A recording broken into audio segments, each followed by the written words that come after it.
राधे राधे, जय श्री कृष्णा, जय श्री राम। साथियों, आज की इस वीडियो में सोमवार व्रत कथा 2025 के बारे में बात करेंगे। आप सभी को मेरा राधे राधे, जय श्री श्याम।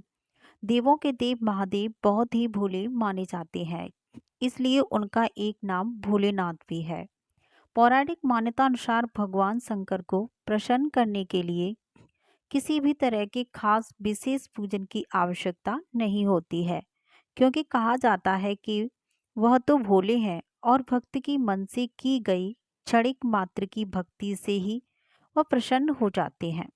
अगर आप भी शिव की भक्ति और कृपा पाने के लिए सावन के सोमवार का व्रत या फिर 24 माह के सोमवारों का व्रत करते हैं, तो इस कथा से भोलेनाथ को प्रसन्न कर सकते हैं।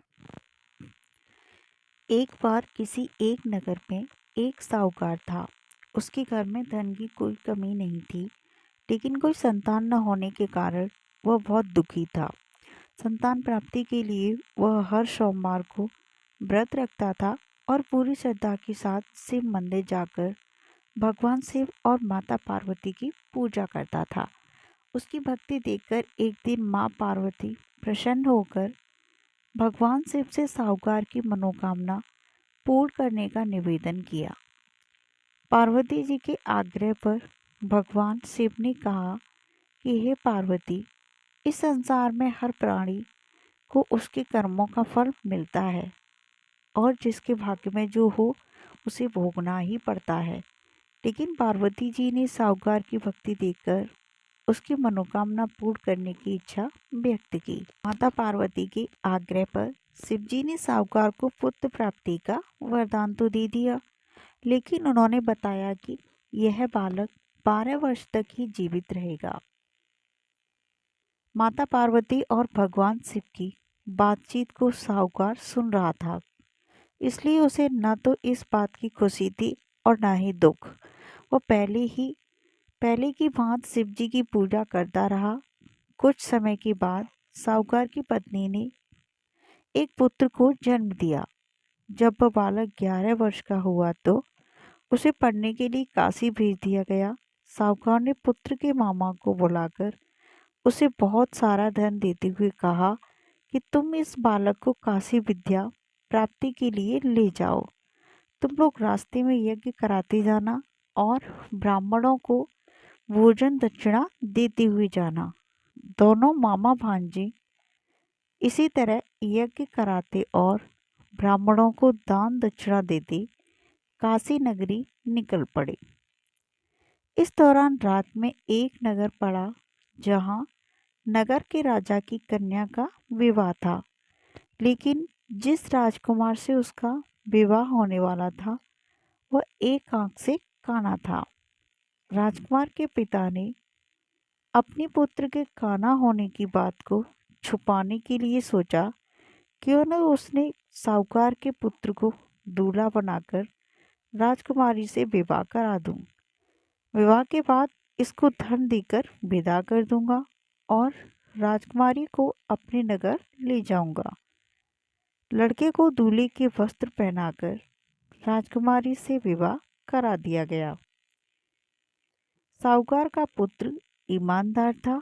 उसे यह बात सही नहीं लगी, इसलिए उसने अवसर पाकर राजकुमारी के दुपट्टे पर लिखा कि तुम्हारा विवाह तो मेरे साथ हुआ है, लेकिन जिस राजकुमार के संग तुम भेजा जाएगा वह एक आंख से काना है। मैं तो काशी पढ़ने जा रहा हूँ।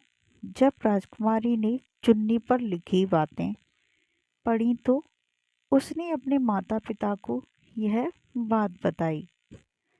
राजा ने अपनी पुत्री को विदा नहीं किया, फिर बारात वापस चली गई। दूसरी ओर साहूकार का लड़का और उसका मामा काशी पहुंचे और वहां जाकर उन्होंने यज्ञ किया। जिस दिन लड़का 12 साल का हुआ उस दिन भी यज्ञ का आयोजन था।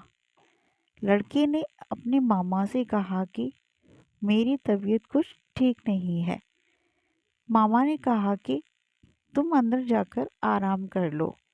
शिव जी के वरदानुसार कुछ ही देर में उस बालक के प्राण निकल गए। मृत भांजे को देख उसके मामा ने विलाप करना शुरू किया। संयोगवश उसी समय शिवजी और माता पार्वती उधर से जा रहे थे। पार्वती माता ने भोलेनाथ से कहा, स्वामी, मुझे इसके रोने के स्वर सहन नहीं हो रहा है। आप इस व्यक्ति के कष्ट को अवश्य दूर करें। जब शिवजी मृत बालक के समीप गए तो वह बोले कि यह उसी साहूकार का पुत्र है जिसे मैंने 12 वर्ष की आयु का वरदान दिया था।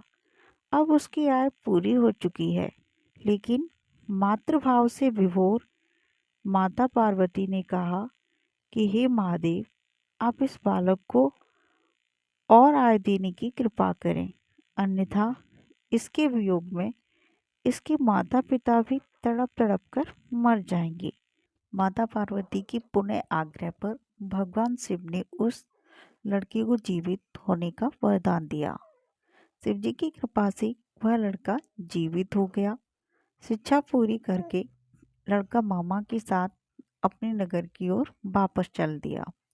दोनों चलते हुए उसी नगर में पहुंचे जहां उसका विवाह हुआ था।